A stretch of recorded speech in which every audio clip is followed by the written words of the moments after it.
არქიმანდრიტი ლაზარე აბაშიძე სევდით დამძიმებულ სულს.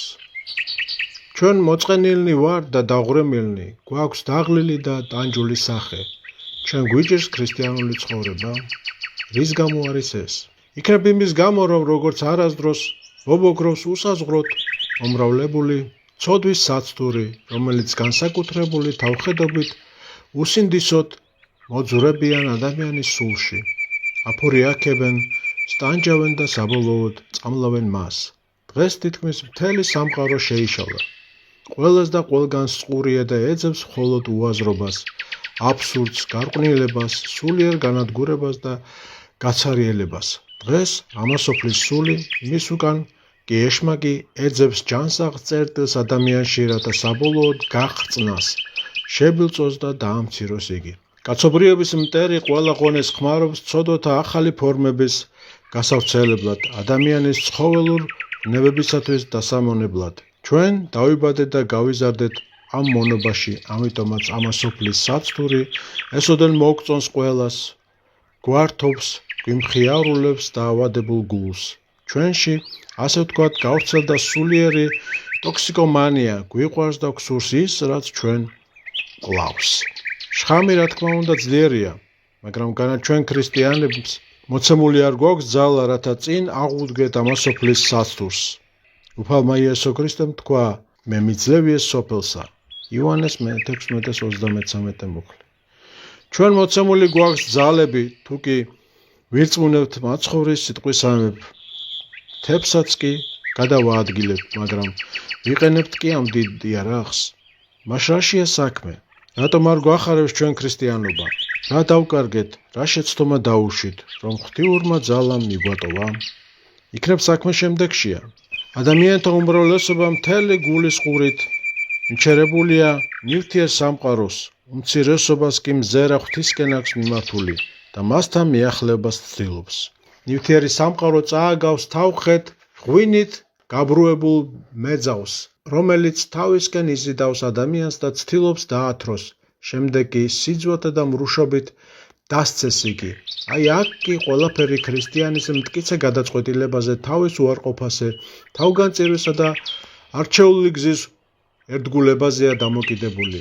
შენ მხოლოდ გადაწყვიტე და ნუ შეორგულდები, ღმერთი კი გამოგიჩენს თავის შემწეობას.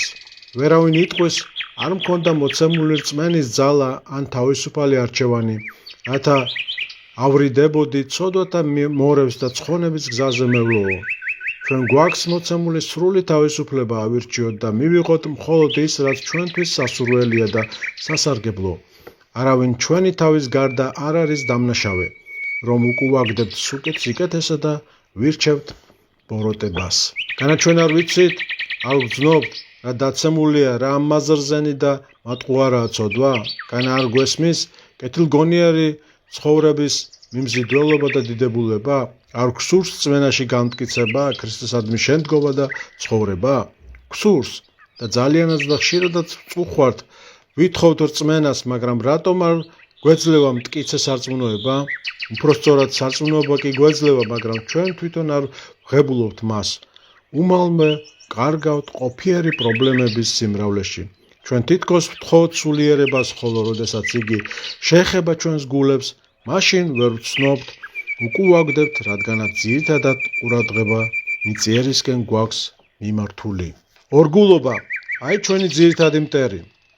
სულმოკლეობის გამო სისტემატიურად მერყეობთ, რა მეტად გვიყვარს ცოდვა თუ ღმერთი.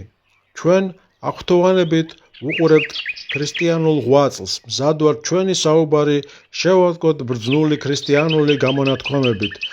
მოგწონს მართლმადიდებლური ღვთისმსახურება, მაგრამ ამავე დროს თავისუფლებას ვაძლევთ თაყვანივცეთ ამასოფლის წარმართულ მუსიკას, ლიტერატურას, პოეზიას, გავერთოთ სპორტული ვნებების ამღძვრელი და აზარტული თამაშებით.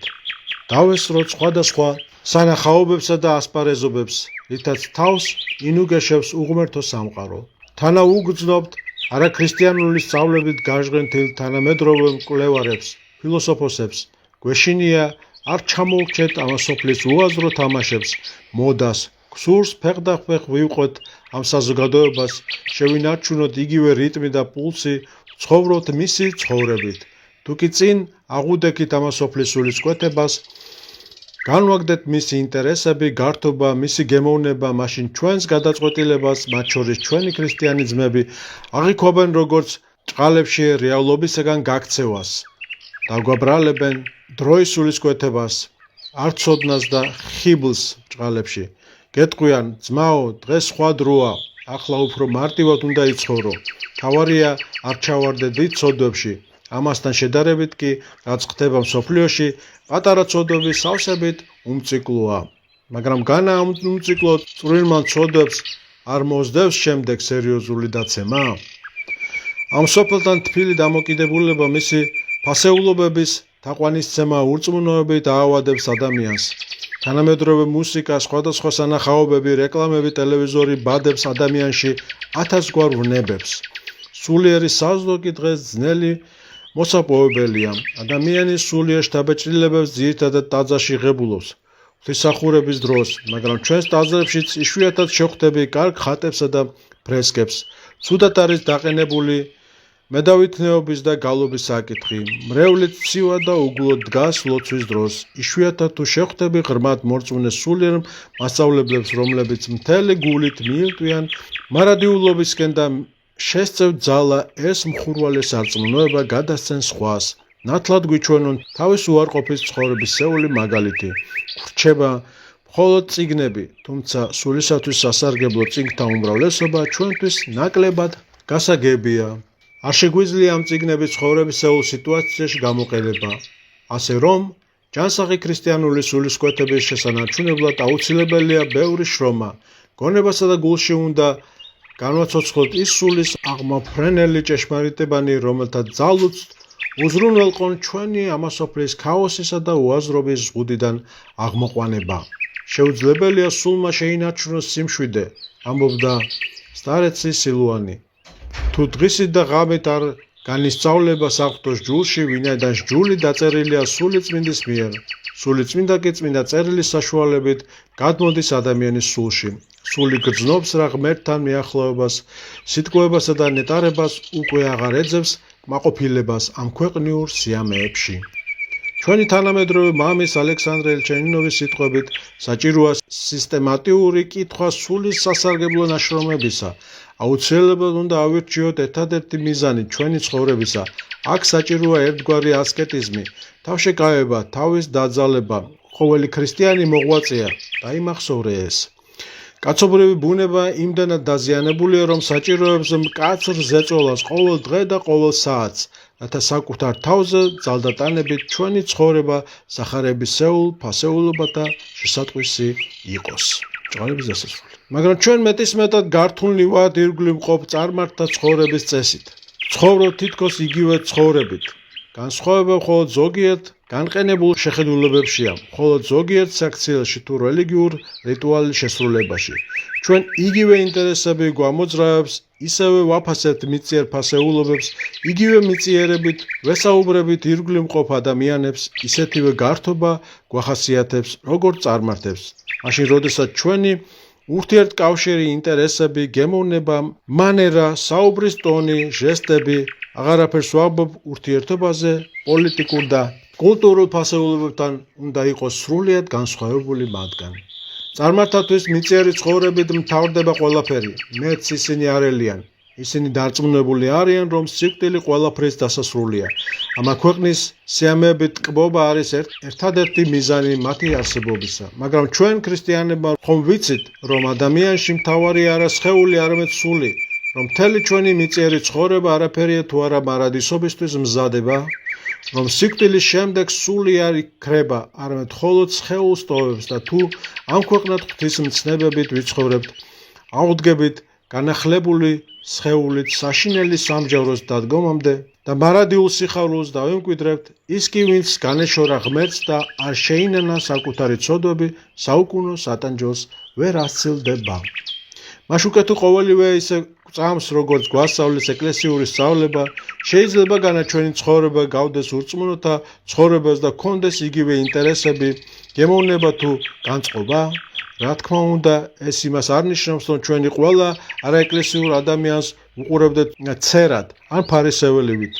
გძულს მათთან შეხებაც კი, მაგრამ სულიერი თვალსაზრისით ჩვენ უნდა გვეშინოდეს და ვერ იდებოდეთ მათ ემოციებს, გემოვნებებს, ინტერესებს, სხვადასხვა ავადმყოფურ გამოვლინებებს, მათი სულისკვეთებით ცხოვრებასთან ახლოს შეხებას. ჩვენ კიდეც უნდა გვიყვარდეს, გვეწოდებოდეს, პატივს ვცემდეთ მათ, უნდა გვსურდეს გზააბნეული წარმართების ქრისტიანული გზაზე მოქცევა, თუ ეს შესაძლებელია, მაგრამ უნდა ვიყოთ მეტისმეტად ფრთხილად, რათა ჩვენ არ გავებათ ბადიში. ასე რომ ფიქრობთ, უკეთ ხშირად გავიაზრებთ, რა გველოდება უახლოეს მომავალში სიკვდილის ჟამს და საშინელ სამჯეროზე, შემდეგ კი მარადისობაში, თუ კი საღად გავაცნობიერებთ ამას სოფლის საქმეების ამაოებას, მაშინ უთუოდ მოვერიდებით მათთან მეგობრობას, აღარ განვეწყობით სიმპათიით, ცოდვიანი გართობებისა და მაცდუნებელი სიკეთეების მიმართ, რის შედეგადაც ცოტათი მაინც აღვენთებით, მოშურნეობითა და სიყვარულით ღვთისადმი, შრომითა და ღვაწლით გავძლიერდებით, რათა გავხდეთ ზიანი ჭეშმარიტი კეთილდღეობისა საუკუნო ცხოვრებაში. არქიმანდრიტი ლაზარე აბაშიძე.